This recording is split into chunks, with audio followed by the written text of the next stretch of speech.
If your grocery list looks like the opening credits to Star Wars, we need to talk. Today, I'm proving that you can eat high-protein, delicious meals without needing 47 ingredients that are gonna die a slow death at the back of your pantry after only using them once. This week, I'm keeping it simple and tasty. 5 high-protein recipes, 5 ingredients each, okay, sometimes ish.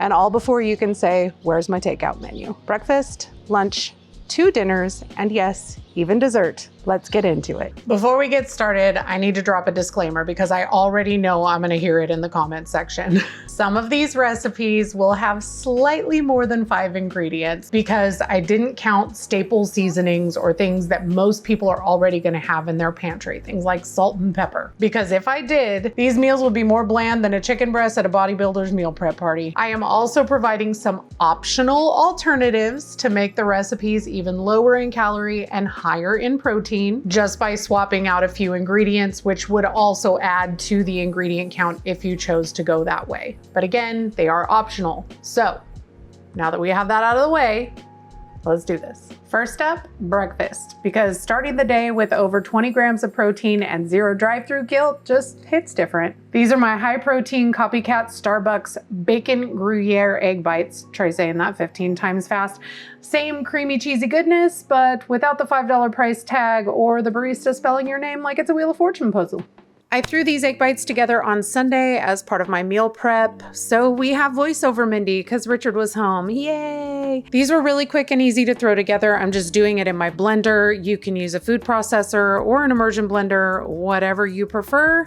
We're just gonna toss in there 7 eggs, 226 grams of cottage cheese. If you do not have a food scale, get one. They make your life so much easier. It means you don't have to measure things and wash separate measuring implements. The recipe called for a tablespoon of salt. I should have listened to my inner voice that was screaming at me to tell me that a tablespoon was way too much. I did not listen. I regretted my life choices. We will talk about that later. And then you're gonna add your hot sauce of choice to taste. I love Cholula. The recipe said 2 tablespoons, but that seems excessive and I love spicy food. So yeah, 112 grams total of shredded cheese, but you're gonna save 28 grams of that for the topping. We're gonna throw in a tablespoon of cornstarch. That's what helps with the texture of these. Don't leave that out, it makes a difference. The last ingredient you're gonna need is 45 grams of bacon pieces, but you are not gonna throw that into the blender. That's for the topping. And then you're just gonna blend this until it's smooth. I have a very high-powered blender, so for me, it only took about a minute or so. It may need to take you a little bit longer, but just be patient. Let it run until all of the cheese curds are completely smooth. Once you have that all blended, it's time to pour it into our tins. And I found the cutest little cupcake liners that are silicone and reusable on Amazon. I will link them down below. Usually they're a bunch of ugly colors, but these were so cute. The recipe said that it made a dozen of these egg bites. I only filled them to like 2/3, which is what the recipe said, but I definitely could have filled them more and it would have just made 12 egg bites. So the macros and calories that I have is based on math, 12 plus 4, 16. When you make these, you can easily do a dozen. They don't puff up as much as you think you will. And then you're just gonna sprinkle that 1 ounce of cheese and the 45 grams of bacon bites on top. The awesome thing about these bites is they are completely customizable. If you don't like bacon, use sausage. If you don't want meat, don't add any. Put tofu in there. Add veggies. Do tomatoes, lettuce, not lettuce. Don't do lettuce. Lettuce is disgusting when you bake it. You can do broccoli or mushrooms. That would be delicious. The original recipe called for Gruyere. I hate Gruyere. I think it's disgusting. I'm not a fan of Swiss cheese in general. So I just use Jack cheese and I use 2% just to save myself some calories. You do whatever you want. It's your kitchen. That's the awesome thing about cooking at home. You're going to take a pan, just like a 9x13 pan, and you're going to put a couple inches of boiling water in that pan on the bottom shelf. And then you're going to bake these at 350 for 25 minutes. And they came out perfectly fluffy and delicious. Let's give them a taste. Good morning, friends. We're gonna give these little egg bites a try. I wanted to give you like a close-up. You can see what they look like. And under there, no, Nikki, I don't have time for you right now.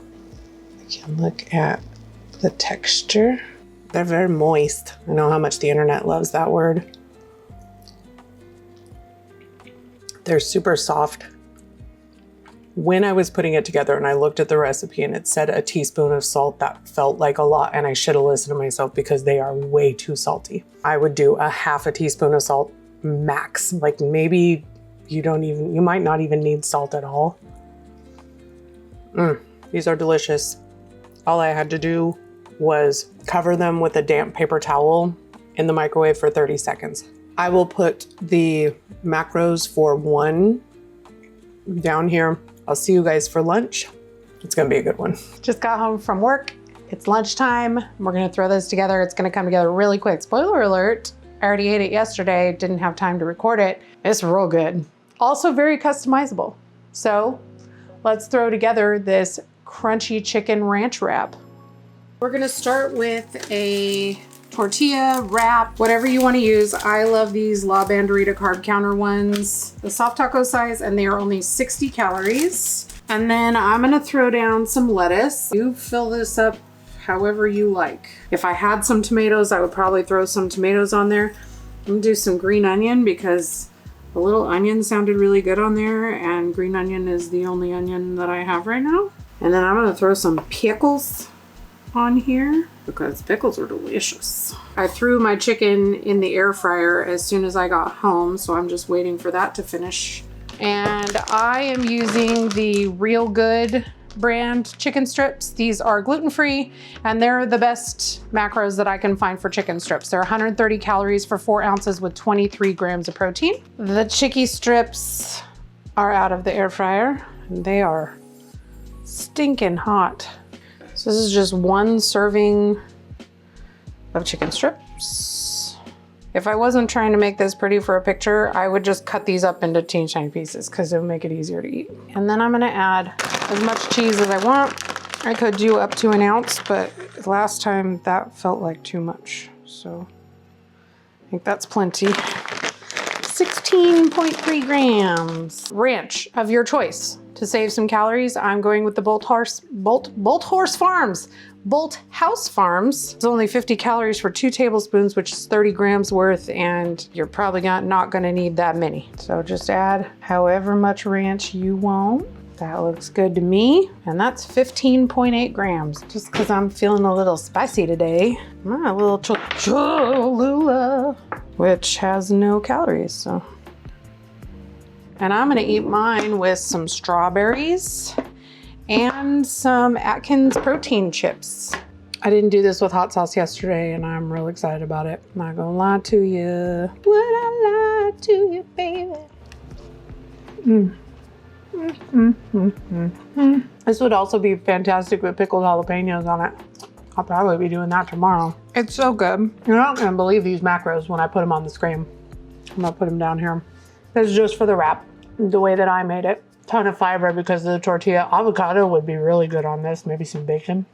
The possibilities are endless. It's basically like one of those McDonald's snack wrap things, but way tastier.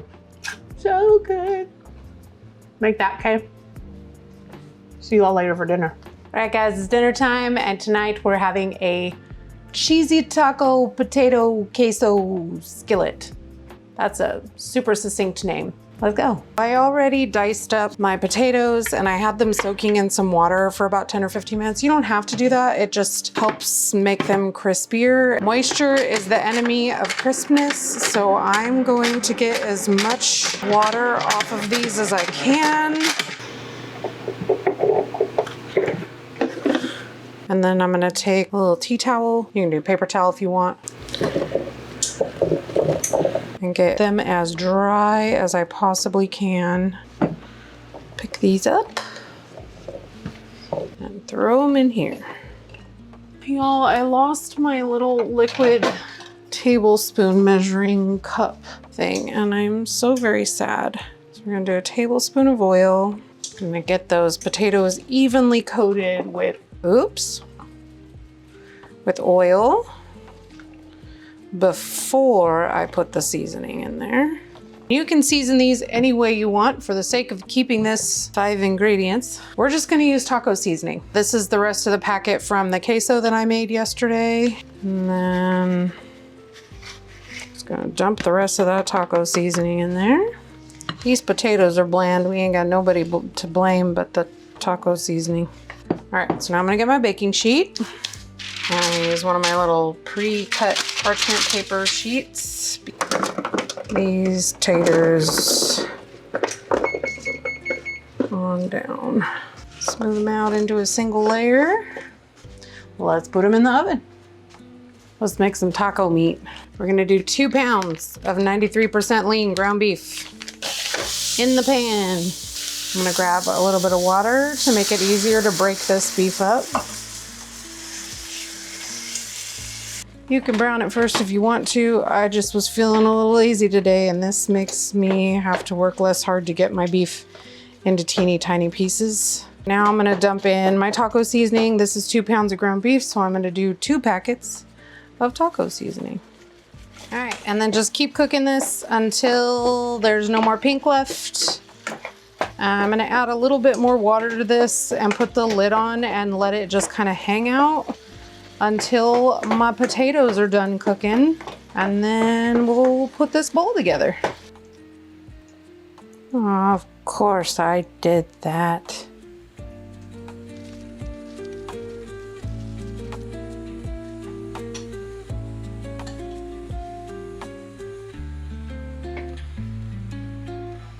That's a beautiful avocado. This avocado was raised by 2 loving parents in the suburbs.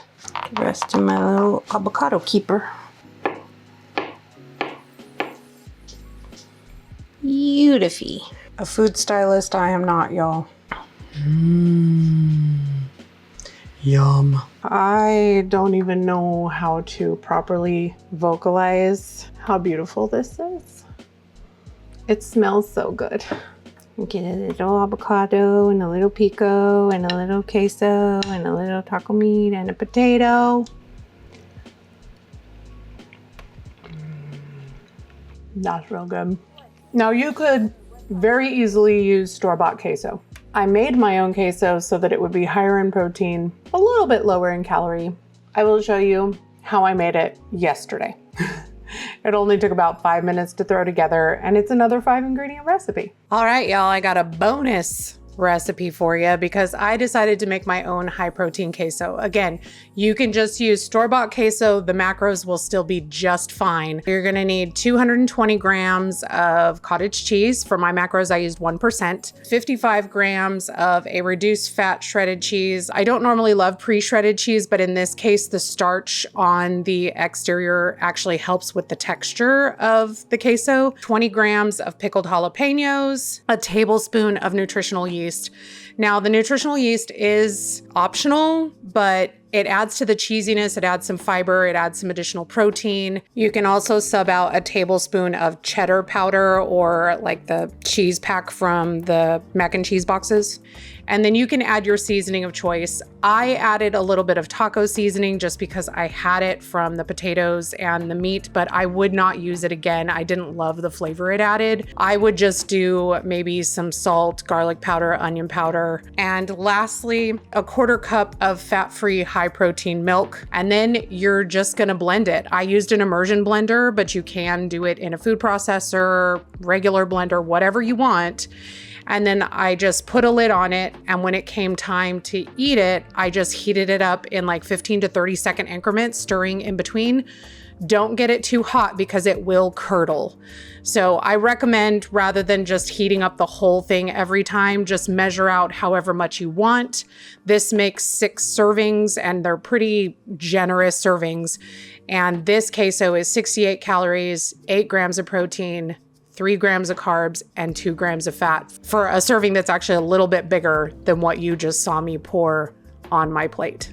I also really quickly wanted to show you how I calculate a serving size. In MacrosFirst, once I create a recipe and I weigh the finished product minus the container, I enter in the finished weight at the bottom in grams and then automatically calculates that portion size. Then when I want to add it to my calendar for the day, I can just measure how much of it I actually use, and then I'll have an accurate calorie count for how much I use if I don't want to use a full serving. So I hope that helps you guys. Y'all should make this. After I finished the potatoes in the oven, I just threw whatever the portion was that I was eating into the air fryer for a little bit just to get them a little bit crispier. I don't know how low carb people do it, y'all. I can't live without potatoes. Did you know that they are one of the most satiating foods that you can eat?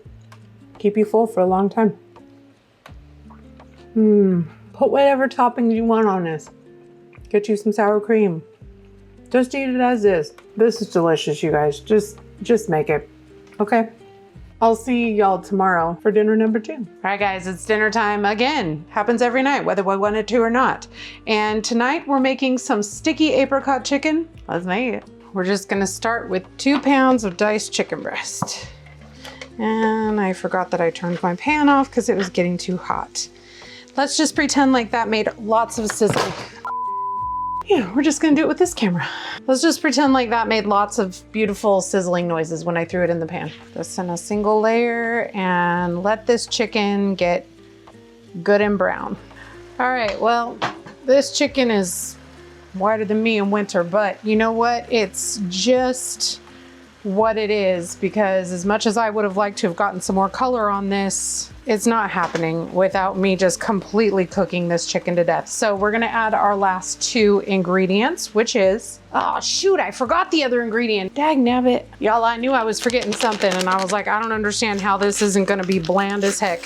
You need a thing of onion soup mix. It's just seasoning, basically. So we're just gonna add a whole packet of that. You should add that in with the chicken at the beginning, but it's gonna be fine.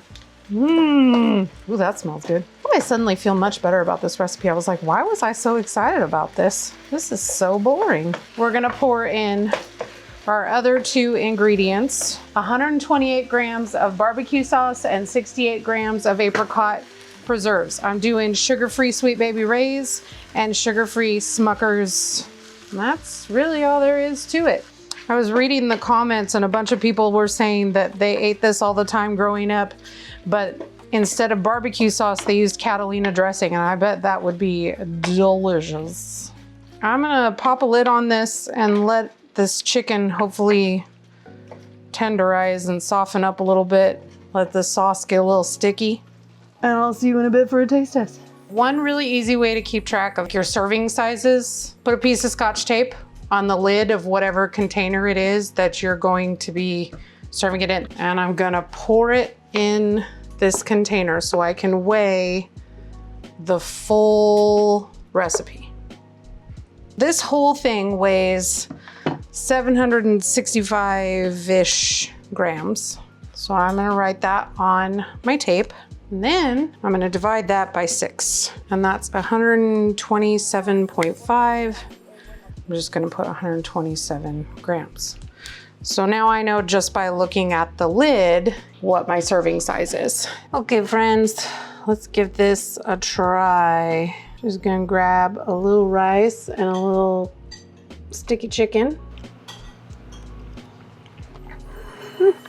So it's good. It's probably my least favorite of the recipes that we made this week, and it's the one I was the most excited about.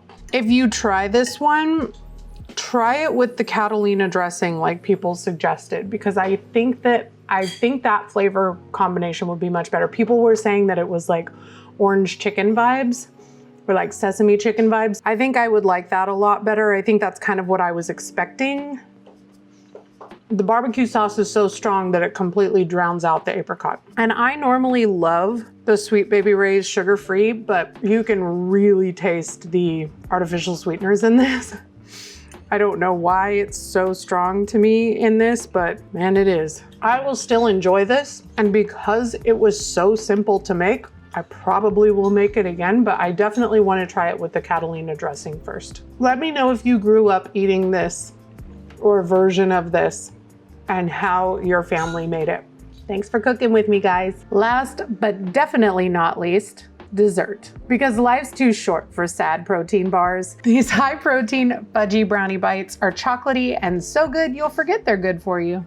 All right, buckle in, Buttercup. We're in for a bumpy ride. I made some substitutions on this one and it did not work as well as it normally does for me. We're gonna start with 3 tablespoons or 30 grams of old-fashioned oats. And then the recipe calls for 1/4 cup of peanut butter. To try and save some calories, I kept some of the regular peanut butter in, 28 grams, and then I replaced the rest of it with 56 grams of powdered peanut butter, or PB Fit. And I reconstituted that PB Fit so that it had a peanut butter consistency, and then a scoop of chocolate protein powder. The recipe calls for 1/4 cup of honey. I am not a huge fan of the flavor of honey, and I have some sugar-free maple syrup that I like, so I decided to swap that out instead, not thinking about the fact that sugar-free maple syrup is much runnier and waterier. Waterier, is that a word? I don't know. More runny than honey. It would have been a lot better if I hadn't reconstituted the peanut butter and just left it as is. You're also going to add 2 tablespoons of sugar-free chocolate chips. I did the Bake Believe milk chocolate ones. Mix them all up until you get a smooth consistency, and then either scoop them out or roll them out with your hands. I had to remake these the next day, and I didn't record it because I didn't know if it was going to work, but I just used the sugar-free maple syrup and I didn't need to add any water to it. It was still a little sticky, but it was a much better consistency, and I was able to use a little tablespoon cookie scoop to scoop it out. I don't know what kind of magic she did. I used all the same measurements she did, but like these are significantly smaller than the ones that she had. I've made several of her recipes and they've all been good. We'll just give it a taste and see. Very sticky. Here on my teeth. This is going to be the most random reference that probably no one will get. Back in the mid to late 80s, Amway was a really big thing, and my mom was an Amway salesperson, and she used to make these protein bars out of the Amway protein powder and raisins and peanut butter. These taste just like those in the best possible way. These are very nostalgic for me. I enjoy that a lot. I don't know if other people are going to enjoy these as much as I do, but the texture is a little off-putting, like it gets stuck on your teeth. These are way more wet, and I only splashed like the tiniest bit of water. I know the sugar-free maple syrup is definitely more watery than honey is, but not that much. Either way, these are delicious. The macros are ridiculous with the substitutions that I made. I'm very pleased with these. I'm eating 3 and I'm not mad about it. So there you have it. 5 high protein recipes with barely enough ingredients to fill a tiny little handbasket at the grocery store. If you love these, make sure you hit the like button, subscribe if you haven't already, and ring that bell to make sure that you don't miss any more of my content. Tell me down in the comments which recipe you think you're gonna try first. I might just be in the kitchen stalking the reply button while snacking on number 3. Thanks so much for being here. And if you'd like to support my content and get a weekly copy of my personal meal plan and recipes, consider joining the Taco Club on my Buy Me a Coffee page. I love you guys so much, and I will see you in the next one. Bye.